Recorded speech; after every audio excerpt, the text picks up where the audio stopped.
Now how do you offer garland to Radharani?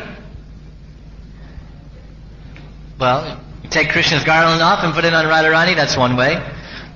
Krishna Prasad. Or if you have a garland, you take it and you touch the Krishna's feet. Because Radharani worships the dust of Krishna's feet. She takes those feet and holds him. And she worships those feet. So you take your garland and you touch the Krishna's feet and then you offer it to Radharani. This is Bhav Marg. So Prabhupada is telling us here something about Bhav Marg. You take the flower and you say, oh Radharani, and you put the flower in Radharani's hand. That's why we, Sri Guru, our spiritual master, is a representative of Radharani. We put everything in his hand. Brahmachari goes out, Brahmacharini, whatever, goes out and collects 1 million rupees in a day, and at night they put it in the hand of Guru. Here, Gurudev, here's the dakshin, here's my collection. Putting in the hand of Guru means putting in the hand of Radharani. Guru's hand is Radharani's hand.